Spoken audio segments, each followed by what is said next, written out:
Well, Jeremy, thank you so much for joining us here on the Bible Bros. A lot to talk about today with the film The Breadwinner and the work that you do.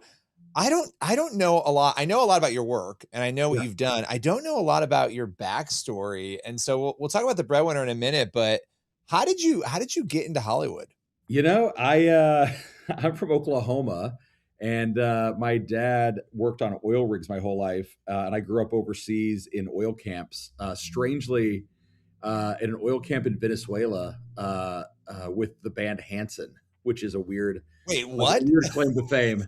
They were our neighbors in a trailer park in Venezuela, and so that's kind of where I came from. Was really from nowhere, and went to high school. Came back from South America for high school, and was in Tulsa, and desperately wanted to work in the movie business. And that's very hard to do when you're in Tulsa because there's no movie business there, and I didn't know anybody. So I started calling places, and I was just calling and saying, I would like to work on a movie. I hear you have a film camera. Do you have a film in your title of your company? I ended up calling one place called Tulsa Industrial Film, and I was like, I want to work for you so badly this summer. And she was like, no one's ever said that. And I was like, that's crazy. I mean, who wouldn't want to work in the film business? And she was like, you got the job. And it turns out they made shrink wrap. And I was like, oh, like films, like industrial films that like wrap things. And so I did not work there. But I ended up working on a pizza commercial the day after I graduated high school.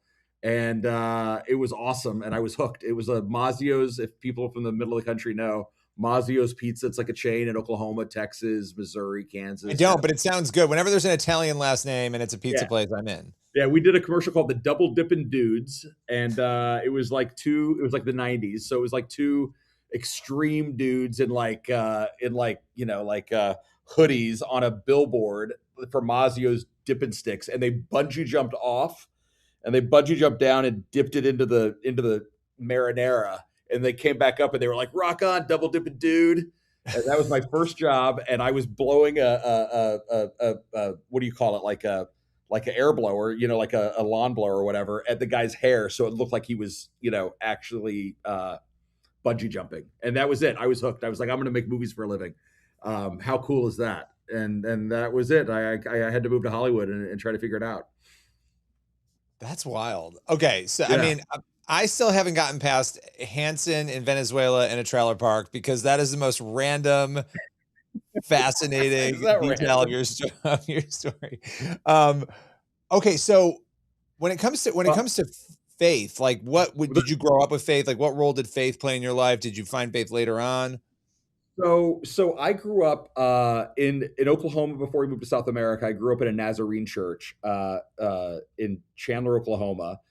And our pastor, Nazarenes do not watch movies and do not play amplified music, and it's very like it's very, very like traditional.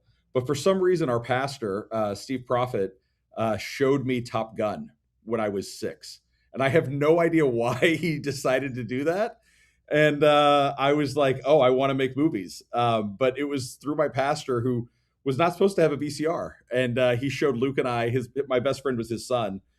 He showed Luke and I Top Gun for some reason, and I was like, "Oh my gosh!" But I grew up in a Nazarene church in Chandler, Oklahoma, and then we moved to Venezuela, and we went to like little mission churches in Venezuela, and then in Colombia as well. We lived in Bogota for a while, and then we came home, and then I had like kind of an interesting journey with faith in Tulsa, like part of the FCA, in and out of churches. Didn't really have a church that we found in Tulsa, and it's been like this journey. And I found my way back to faith, like really back to faith. Once I had a kid, and my wife and I were kind of looking at the world, going, how do we get out of going to church? It's really hard in Los Angeles to find a church home. We were searching for a church, and it was like there was always a reason not to go in LA. And it's part of why I'm happy that we moved back to the middle of the country. And we're now in Austin. We go to Austin Ridge, and my daughter goes to a small Christian school here in town. And it's been like really great for us to like be reconnected with what it's Yeah. about and why. And yeah, but I mean, growing up in Colombia, like literally was going to like a mission church in Bogota. And like I knew everyone I hung out with, like there's all these missionaries, and we just spent a lot of time with missionaries when I was a kid. And I have a really soft spot for that because it's such a hard life, and it's so beautiful that people just go do that and dedicate themselves to like starting a church in the middle of a city, that's no one speaks the language and trying to figure it out. It's kind of fascinating. Yeah. I mean, it's, and I don't know, I don't want to lead the question on it, but it is interesting because when you're in a place like Los Angeles, or I live in New York, and you're around, it's just like there's a certain worldview sometimes too that makes it difficult. If you're not hearing it or you're not around it as much and you've drifted away from going to church, it becomes like second nature not to. Like you almost forget the first nature that you had of going and being a part of it.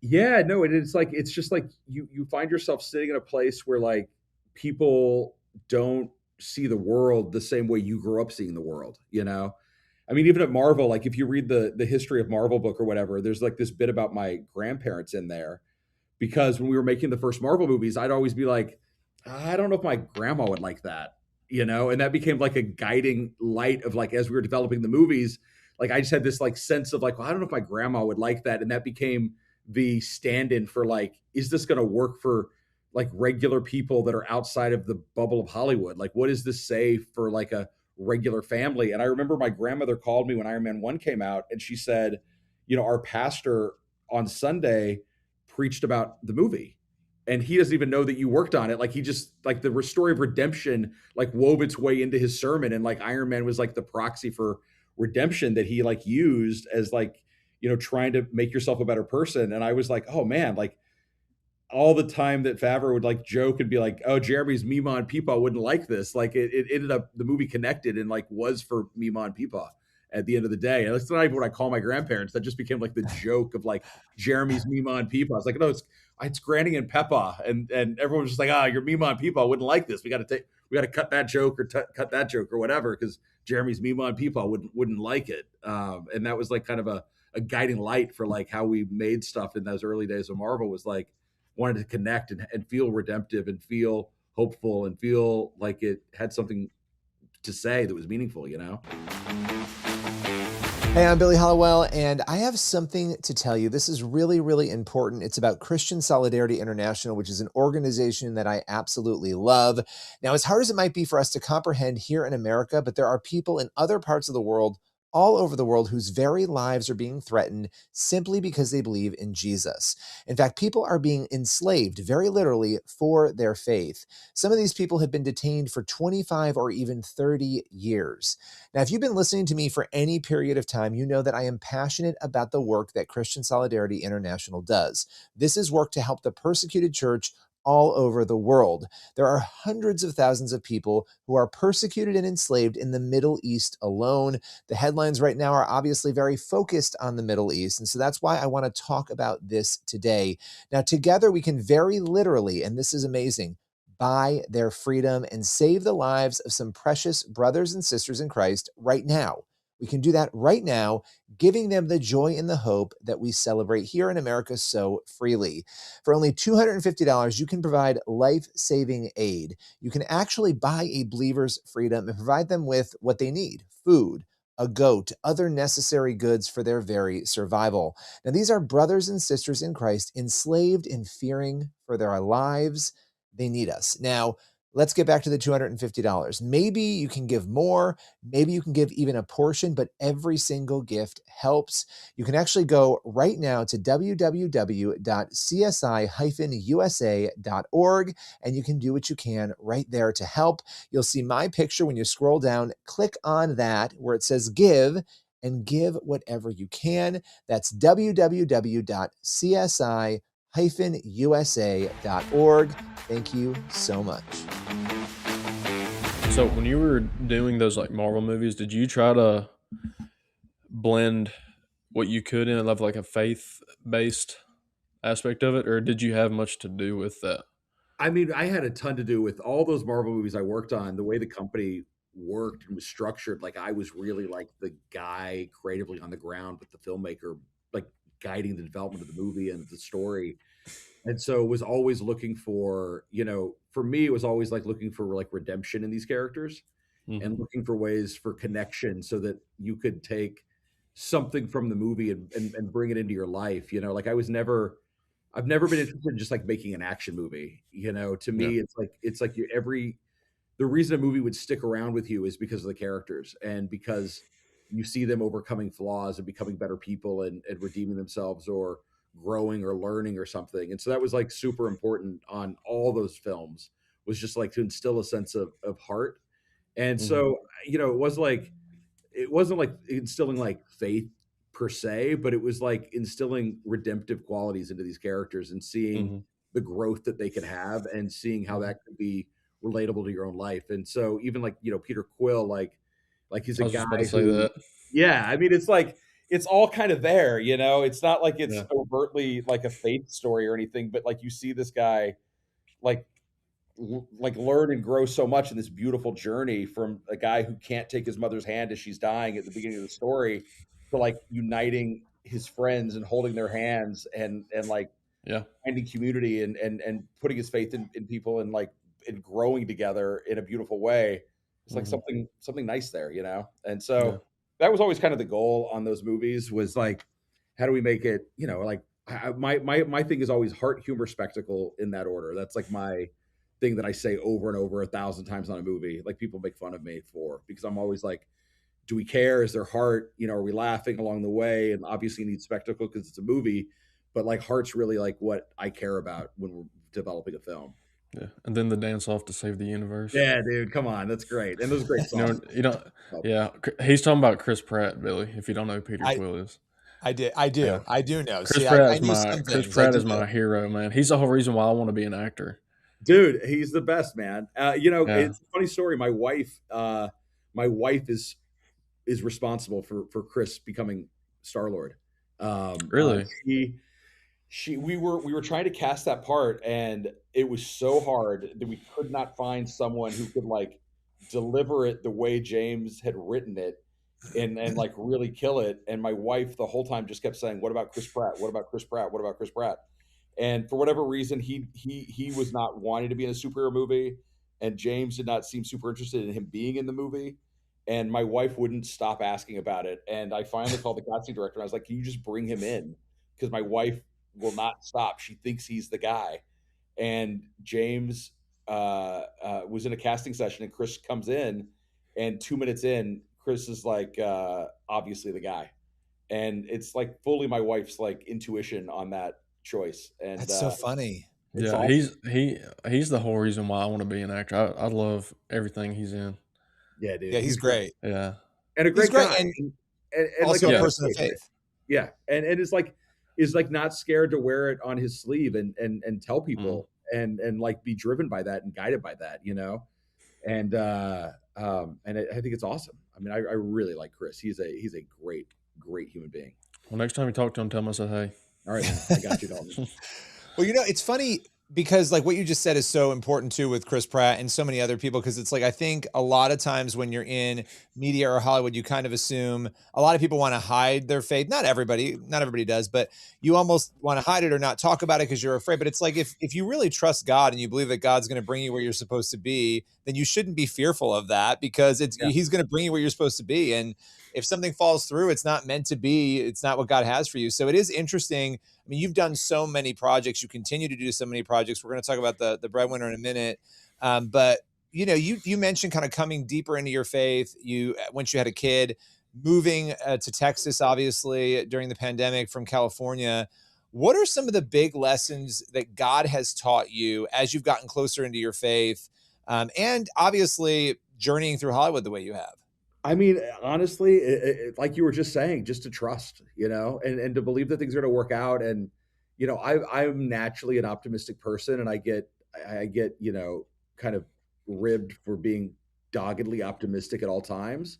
But I just have this like sense that things are going to be the way they're going to be, and they're going to work out the way they're going to work out. And just being willing to put your faith in that and know that, you take a big leap, and I'm like, I'm going to leave LA, and will I ever work again in Hollywood? I have no idea, like it's hard, and you're not in town, and it seems like you're forever away. And I told my wife, I was like, whatever happens, happens. Like, let's just go and like give our daughter a better life, because we know that's what we want to do. And we're going to figure out how it unfolds. And, I mean, listen, the movie business requires a lot of faith because like, you don't know what's going to happen. You don't know what's going to get made next. People ask me all the time, like, well, what movie are you making next? I go, I don't know. And I go, well, how do you sleep at night? You don't know what you're doing next? Like what? And I go, I don't know, but whatever, it's going to work out. Like it's all going to come together.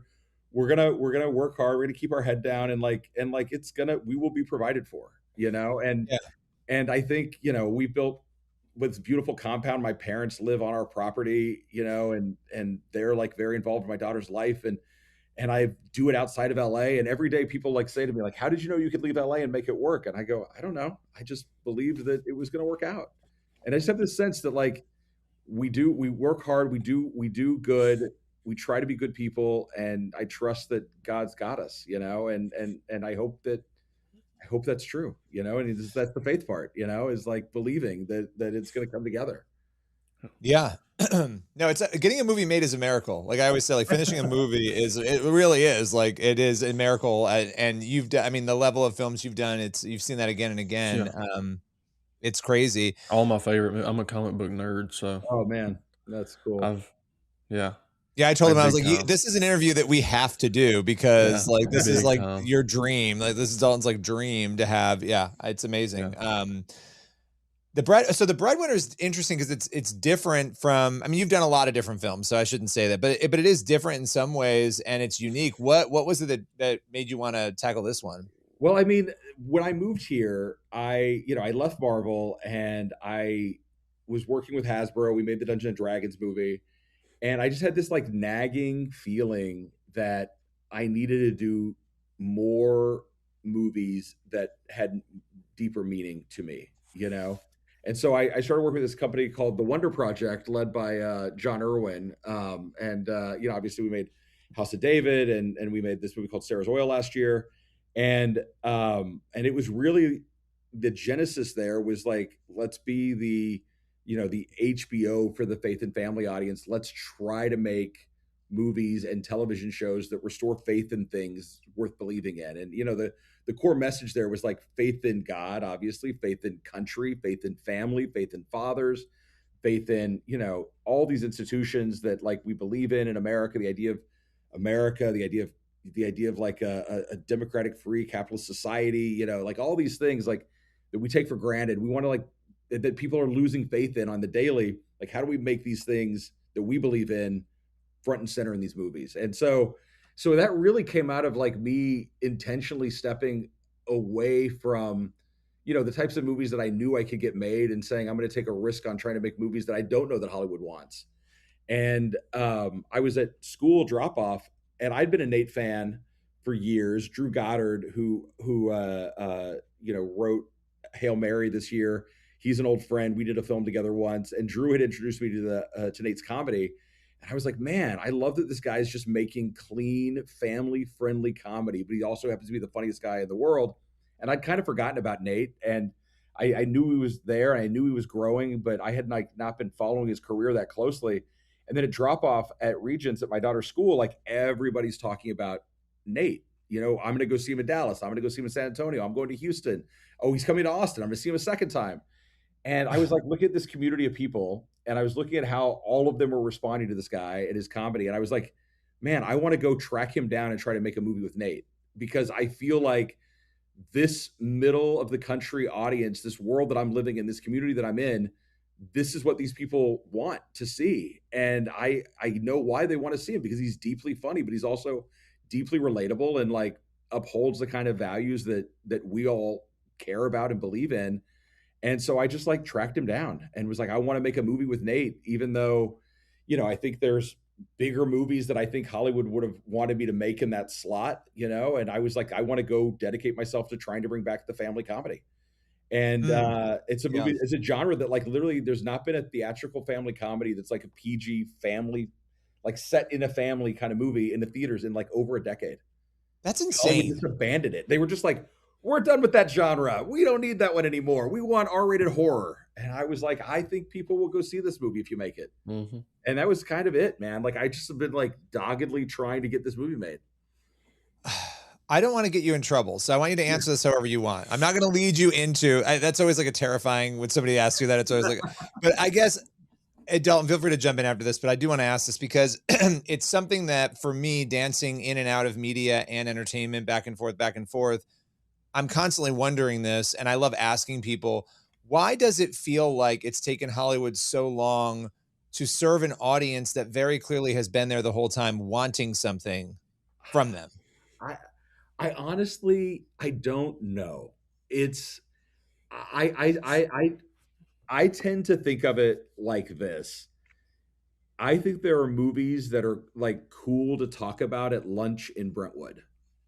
And those type of movies tend to be like Hollywood executives telling other Hollywood executives that they're working with this edgy person and this cool person and this like sought after, artist type person. And look, some of those movies are great, and we need all types of movies. And I'm all for, go make your artsy film, whatever. But there's a certain type of movie that's like not as cool to talk about at lunch in Brentwood.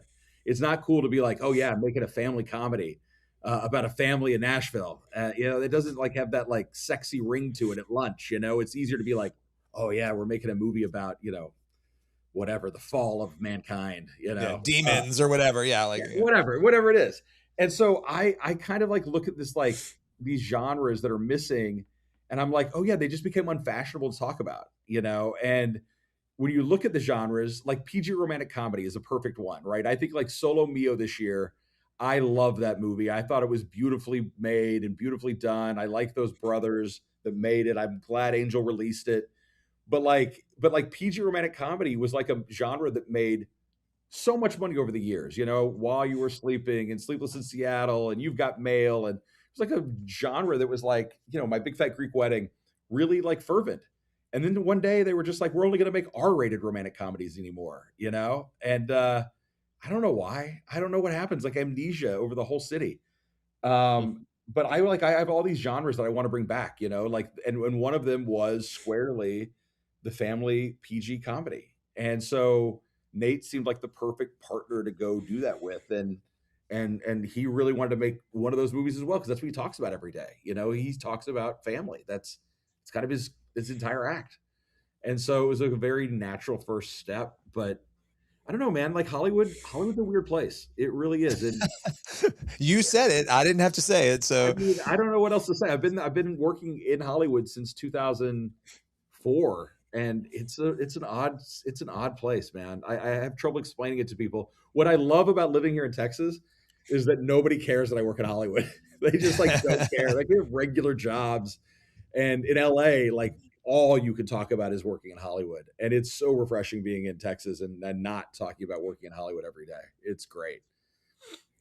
Did you do much work in Atlanta at all? I mean, we shot The Breadwinner in Atlanta, yeah. Okay.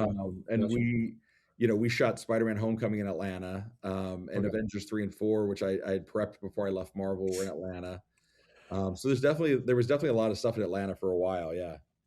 Okay. Yeah. I just heard that they were just making a huge shift from Hollywood to Atlanta with a lot of like Marvel and stuff like that. So Yeah, it was. It's actually like shifting out even more away from Atlanta now and moving overseas predominantly, which is a shame. Yeah. It all the like where a movie's shot has less to do with like what the story dictates or where people want to shoot a movie at, and almost entirely to do with like the intricacies of tax law. Yeah, like Ireland is the place to shoot movies now. Like everyone's shooting movies in Ireland. It's like, yeah. and Canada, London, right? Canada huge for it. Canada, Canada. Australia, man, like Australia, tons of movies are shooting in Australia right now. You can't get a stage there. It's just so far. It's So far. away. Yeah, there was conversation about something is shooting in Australia, and I was like, I don't know if I can do that. Like, I don't That's a know. lot. That's a That's a long way. lot. Commitment. Yeah, Ireland's not so bad, but yeah, Australia's a little further. No, so when it comes to Breadwinner, what for you? Obviously, it's a specific genre. It's super interesting. It's funny. It's Nate. But what is the takeaway? Is there a message for you that you're hoping viewers, people who watch it, take away from it? I mean, my takeaway is that, first off, you can't put your whole, as a man, I find it's easy to put all of your self-worth and who you are in a job. Like I think it's a natural thing that men do, and part of the message of the movie is that like just putting your self-worth in your job is not enough. Like you're as a man, you're worth more than just what you do as a profession. You have a family, and that's really where you should put your value and your worth. And I think that's kind of what the lesson of the movie is that Nate Nate's character, Nate Wilcox, has really invested all of his self-worth in being a car salesman. He's great at it. He's successful. He's the best there is in the entire dealership. He wins salesman of the year every year running. And the things he's neglected are like investing in his family. And he's not paid attention to how hard it is to be an actual fully rounded dad. And I think the movie, obviously it's heightened, but the movie's about a person learning, a man specifically learning, like there's more to it than just my job. Like being the breadwinner is not enough. Like going and earning a paycheck and coming home and being disconnected from your family is not the life. You know, like you have to, and he says it in the movie. He says, you know, loving you guys, he says to his daughters, loving you guys was the easy part and it came easy. And I didn't realize that being a father was work, and it's hard work, and you have to invest in it. And your mom knew that, and I didn't. And that's the lesson I've learned in the movie. And he says it out loud in the film because I think it's important to just like, I think a lot of times movies try to hide theme and like bury what the movie's about somewhere, and you just get a confectioner, like this like sweet thing, this confection.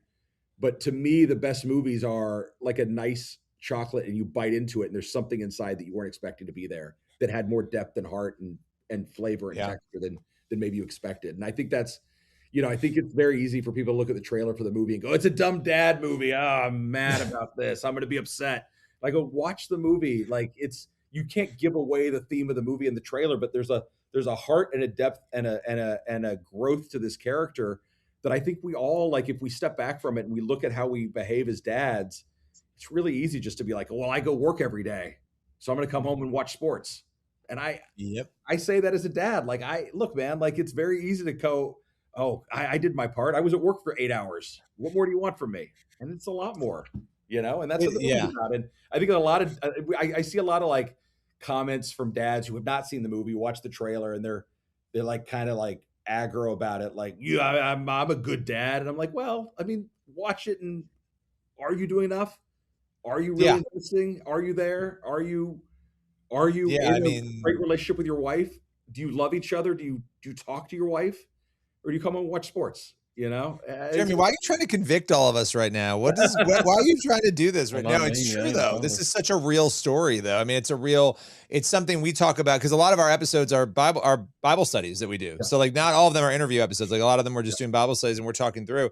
And these are extremely real things. Like what you're describing is, I actually think probably 80% of men, if not more, struggle with exactly what you're talking about. I think it's 100% the case, you know, and you don't mean to, you don't like go out of your way to be like, I'm just going to come home and turn on the TV and put my feet up, and I'm not going to be involved in the house and the runnings of the family. And look, I mean, like, you know, the amount of people that were upset with it. Nate doesn't know where his daughter's school's at in the trailer, but like, it's been a hallmark of Nate's comedy forever. Like, it's like one of his biggest jokes, and everybody relates to it because, like, if you tell me, Jeremy, we need you to understand what's happening at the school, you know, class party, I don't know. I went to the wrong location 2 weeks in a row for soccer, so I'm in no position. I'm like going to the wrong school. I'm like, you know, it's real life. It's real life. And it's okay to say, I want to get better as a dad and as a man. Like, and I think there's a lot of sensitive dudes out there who don't think they're sensitive, who are like, oh, like I'm been out of shape about this. And I'm like, dude, like, look in a mirror. I bet you could do better because I know I could. Yeah. As a father and as a husband, I know I could do better every day. You know, and that's what the movie's about, is like trying to be a better father and a better husband, and recognizing how hard it is to do both. It's hard. It's hard work. Yeah. You know? I could talk to you for another 2 hours, but I know that our time is up. Dalton, you have anything final you want to? Is that it? Are we done? Oh, it's been like a half an hour, and I'm like, I want to talk more. I'm not. We can go for a few more minutes. I don't have to bounce out of here. Whatever you want. All right. You know. I got one. Is there a particular like movie genre that you like to stick to making more of, or? I mean, is there a particular genre I like to stick to make more of? I feel like the cinema is best when there's all kinds of movies in the cinema. Yeah. Like if you look back at like the box office from 1987 or 1989 or 1993, there was so many different types of movies And right now we're in this like era where like the genres are like R-rated horror, spectacle action film, animated movie. That's it. And then weird art films. Yeah. But like there's like we're missing adult drama, we're missing family comedy, we're missing PG romantic comedy, we're missing G-rated live action movies. Like we're missing a whole bunch of genres. And so to me, what I'm really trying to do is build a slate of movies that are like really diverse, because I want to have like a healthy options when I go to the movie theater to see anything. Yeah. I want to be able to see any different type of movie. I find it really frustrating when it's like the same thing over and over again at the box office. So like I'm trying to build movies that are all redemptive, that all have heart, that all give us a little something to think about, to do better, to grow, to learn, to try to make ourselves better in this project of being a human. And so I would say like not really, man. I think if it was up to Hollywood, like I would just be making like big action movies that are, like that's what I think people want me to make. And I'm always trying to make something else. So I don't know. It's probably a bad call. I was just wondering. I was just trying to put myself in a position, because I don't like. I'm a comic book guy, but I don't know if I'd ever like if I were to make it in acting. I don't think I could fit a comic book role because of like how I talk and things like that. But the accent is limiting, Dalton. But Yeah, you know what? There's dialect. I don't know if you know this, but Tom Holland I do. is British, man. So unless it's like Jonah Hex, I could do that. But like the military style movies, like the guys that are like the John Wicks, the Olympus Has Fallen type guys, that stuff. Yeah. And then the romantic comedies, like you said, like I only really like 2 or 3 romantic comedies, and they just so happen to have the ones with Matthew McConaughey in them. There you go. Because they're not too like, they're more on the funny side. Yeah, instead man, of comedy, it is supposed to be yeah, instead of just being super girly, Yeah. Well, it's either like girly or raunchy. Like that's where you end up with it's like there's no middle ground. That's what you were speaking about before, Jeremy. I think that's so important, like to be able, and I'll say this, and this is not a critique of the Christian space, because they're friends. I love everybody that's and they're making great things, and they should continue. But I think we even have to think about the different genres in that space too, because they're not happening, right? It's like Hollywood's telling Christian stories with all these horror movies. They're not doing it in a Christian way. And Christians are not telling those stories. And so like only one Nefarious is the only film to date that has ever happened that has tried to do anything in the space of horror at all. And I think, I don't know if you have any thoughts on that, but I think we need to do better. Do you know Ryan Bethea? Have you heard his podcast? Of course I know Ryan Bethea of the Exorcist Files. Yes, of course I do. There you go. I think there's an interesting test case for like the idea of Christian horror around what Ryan's doing and what he's building. And I think it's interesting because, all those stories are deeply redemptive, but also terrifying. And I think there's something interesting that he's cooking up there. Ryan Bethea is awesome. He's a great guy. Yeah, Ryan. I just stayed with Ryan not too long ago and hung out with him for a bit. All right, Ryan. He's the best. He's the best. Yeah. Let's plug Exorcist Files, man. Check it out. It's awesome. Yeah, Exorcist Files is a great show. And in fact, Ryan and I often joke we're probably like the 2 people who have looked the most at those stories, because I had a similar podcast before. And I love what he's doing with that show. He's great. But shout out to Ryan. Definitely check out the Exorcist Files. But Jeremy, appreciate you taking the time today and coming on with us. We'll have to have you back for one of our Bible study episodes. It'd be fun. I would love it, man. And thank you guys for helping get the word out. And, like if we want more movies like this, the key is, and I will say this, I've been saying it on Facebook, just popping into people's random threads with their pastor who's like recommending the movie. I'm just like, if you want this stuff to exist, you got to get off the couch and go watch it. I mean, you got to go to the theater and check it out, because otherwise, you know what people are going to? The R-rated horror movie. And so we gotta make the culture better day by day. And so thank you guys for having me on and let me talk about it and no problem, man. About games and what we're trying to do with culture over here. And I really appreciate you guys. You too, bro. Everybody, make sure you head out and watch The Breadwinner, and make sure you're subscribed to the Bible Bros on YouTube and wherever podcasts are heard. We'll see you again next week.